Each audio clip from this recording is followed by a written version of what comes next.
जब जिंदगी देने पर उतर आती है तो रंग को भी राजा बना देती है।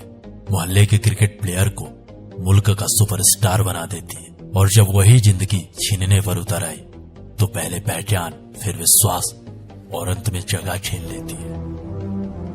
यह कहानी है क्रिकेट के किंग कोहली की। एक वक्त था जब उस बंदे का क्रिकेट में राज था। क्रिकेट की गलियों में बॉलर्स उसके नाम से खौफ खाते थे। फिर वक्त बदला, हालात बदले, परफॉर्मेंस बदली, लोग बदले और बदल गए बयान। वही लोग खुलकर उसे गाली देने लगते हैं जो उसे खुलकर सपोर्ट किया करते थे। वही लोग उसके बारे में अनवांटेड कमेंट करते हैं जो उसके तारीफों के पुल बांध दिया करते थे।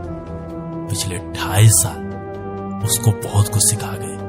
पहले शतकों का सूखा, फिर फॉर्म पर सवाल, कप्तानी गई और अब टीम इंडिया में सिलेक्शन पर भी सवाल। कोई मीडिया में ट्रोल कर रहा था तो कोई कमेंट बॉक्स पर कमेंट कर रहा था। क्या विराट कोहली इस प्लेइंग 11 का हिस्सा बन पाएंगे? क्या विराट कोहली T20 के प्लेइंग 11 से बाहर बिठाए जा सकते हैं? देखिए, अब तो बैठाए जा सकते हैं। कोई बूढ़ा विराट कह रहा था तो कोई बेकार का प्लेयर बता रहा था। कोई खुलेआम नसनिया कह रहा था। विराट कोहली का डांस देखें, छमिया नाच रही है वहां। तो कोई उसके एग्रेशन, उसके एटीट्यूड को फेक बता रहा था। अब उसके फैंस भी हार मान चुके थे। क्रिटिसिज्म की हदें पार हो चुकी थी। उसके सपोर्टर्स भी अब उसका मजाक बना रहे थे। उस पर मीम बन रहे थे और उन्हीं मीम्स पर यह दुनिया हंस रही थी। कोई सजेशन पर सजेशन दे रहा था तो कोई उसके सिलेक्शन पर भी सवाल उठा रहा था। यानी उसके खिलाफ उसका सब कुछ था। कोई भी आता उसे ट्रोल कर जाता। अब मोहल्ले के क्रिकेटर भी क्रिकेट एक्सपर्ट बन चुके थे। विराट का पैर ऐसे यूं था है और उनका बैट ऐसे है। अच्छा, फ्रंट फुट न पहचानने वाला इंसान भी उसके खड़े होने पर सवाल उठा रहा था। अब आप फ्रंट फुट निकालिए। कौन सा वाला? फ्रंट फुट तो फ्रंट फुट ही होगा। नहीं, फ्रंट फुट खेलना किधर है, इस पे डिपेंड करता है। आप आगे तो निकालो पहले। ये इतना, क्योंकि उसका वक्त ही उसके साथ नहीं था। तो सुनिए द डॉक्यूमेंट्री में नई कहानी, द किंग कोहली की कमबैक स्टोरी। बिल्कुल हमारे नए अंदाज, नए आवाज में। तो चलिए शुरू से शुरू करते हैं। साल था 2019 और जगह थी कोलकाता ईडन गार्डन। तो यही वो आखिरी जगह थी जहां किंग कोहली ने अपना पल्ला लहराया था। यही वो आखिरी जगह थी जहां किंग कोहली का आखिरी शतक आया था। इसके बाद 2.5 साल बीत जाते हैं किंग कोहली को अपना 71वां शतक बनाने में। कोरोना आया, वैक्सीन आई, लेकिन कोहली का शतक नहीं आया। 2 IPL हो गए, कोहली से कुछ खास परफॉर्मेंस नहीं। फिर वर्ल्ड कप हुआ। वर्ल्ड कप में टीम इंडिया ग्रुप स्टेज से बाहर। कप्तानी का प्रेशर, T20 से खुद छोड़ी और वनडे से कप्तानी छिन गई। BCCI विराट दोनों में सवाल जवाब हुए। अब पूरी दुनिया के सामने BCCI वर्सेस विराट कोहली चल रहा था। विराट अपने जिद में थे और BCCI अपने जुनून में। पहले BCCI से कम्युनिकेट किया। सबसे पहले मैंने BCCI को अप्रोच किया तो उसको बहुत एक अच्छे तरीके से रिसीव किया गया। उसमें कोई ऑफेंस नहीं थी, उसमें कोई हेजिटेशन नहीं थी। उसमें मुझे ये नहीं कहा गया था कि आप T20 कैप्टनसी ना छोड़िए, बल्कि उसको बहुत अच्छे से रिसीव किया गया कि बहुत एक प्रोग्रेसिव स्टेप है। और साल के शुरुआत में टेस्ट कप्तानी से भी इस्तीफा। अब सब कुछ दुनिया के सामने था। पूरी दुनिया में BCCI वर्सेस विराट चल रहा था और इन दोनों के बीच की दरार का मजा पूरी दुनिया उठा रही थी। आज हम आपको क्रिकेट की राजनीति के बारे में बताएंगे। आपको लगता होगा कि क्रिकेट सिर्फ एक खेल ही तो है, लेकिन इस खेल में भी राजनीति का खेल चलता है। आज विराट कोहली ने एक धमाकेदार प्रेस कॉन्फ्रेंस करके क्रिकेट में चल रहे राजनीति के खेल को सबके सामने उजागर कर दिया। विराट कोहली ने कहा कि उनसे वनडे टीम की कप्तानी लेने से सिर्फ 1.5 घंटे पहले BCCI ने उन्हें इस बात की जानकारी दी थी कि वो अब वनडे टीम के कप्तान नहीं रहेंगे। अब सब कुछ दुनिया के सामने था और इन्हीं सवालों के बीच में विराट के परफॉर्मेंस में गिरावट आई। अब तैयारी होने लगती है विराट के रिप्लेसमेंट की। कोई श्रेयस को सजेस्ट कर रहा था तो कोई सूर्या को। जितनी मुंह उतनी बात थी, लेकिन अब भी सबके सामने एक ही सवाल था, आखिर कौन करेगा विराट को रिप्लेस? कौन देगा वो विश्वास जो पिछले कई सालों से विराट कोहली पूरे भारत को देते आ रहे हैं? कौन बनेगा नए भारत की नई पहचान? कई सजेशंस मिले, कई सिलेक्शंस हुई। अब पूरी दुनिया मान चुकी थी कि उसकी कहानी खत्म हो चुकी है।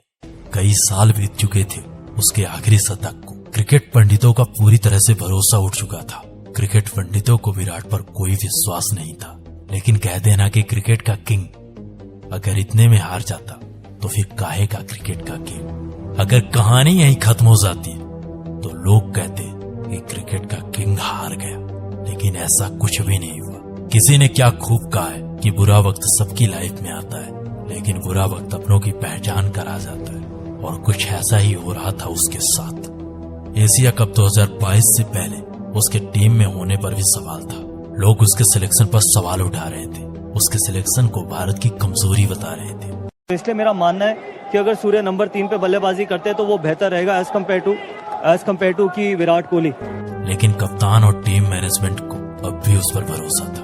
एक प्रेस कॉन्फ्रेंस के दौरान विराट के बारे में जब रोहित से कुछ पूछा गया तो रोहित का ये जवाब था, मैचेस खेले हुए, इतने साल से खेल रहे, इतने बढ़िया बैट्समैन है, तो उनको रीअश्योरेंस की जरूरत नहीं है।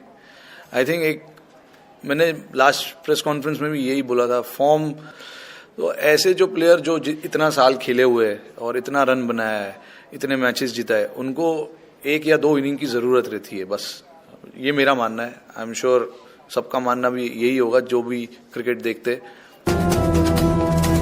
पूरी दुनिया को उससे भरोसा उठ चुका था, पूरी दुनिया उससे विश्वास खो चुकी थी, लेकिन टीम मैनेजमेंट और उसके कप्तान को अब भी उस पर भरोसा था।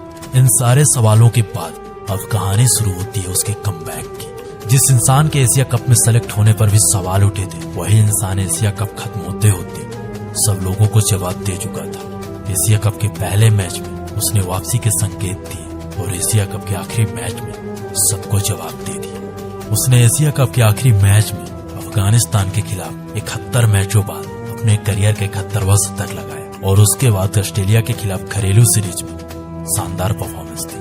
फिर वर्ल्ड कप और वर्ल्ड कप के पहले मैच में उसने साबित कर दिया कि उसे क्रिकेट का किंग क्यों कहा जाता है, वो क्यों है क्रिकेट का बादशाह। पाकिस्तान के खिलाफ खेली गई वो पारी पूरी दुनिया बता रही है कि उसके करियर की सबसे बेहतरीन पारी थी। उस दिन अगर वो इंसान ना होता तो शायद ही इंडियन टीम उस दिन मैच जीत पाती। उस दिन उसने ऐसी पारी खेली कि जो लोग उसे गाली दे रहे थे, उसके खिलाफ हेट स्पीच दे रहे थे, वही लोग उसे खुलकर सपोर्ट कर रहे थे, उसके सेलिब्रेशन पर सेलिब्रेट कर रहे थे। इस पारी के बाद लोग बदल गए, लोगों के बयान बदल गए, लोगों के बात करने का तरीका बदल गया।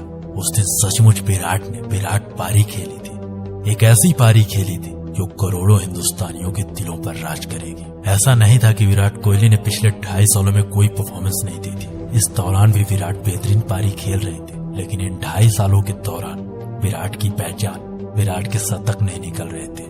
तो नीचे कमेंट बॉक्स पर जरूर बताइएगा कैसी लगी विराट की कमबैक स्टोरी, और अगर आप विराट के बारे में अमेजिंग अननोन फैक्ट्स जानना चाहते हो हमारी आवाज में, तो नीचे कमेंट बॉक्स पर एस जरूर लिख दीजिएगा। हम जरूर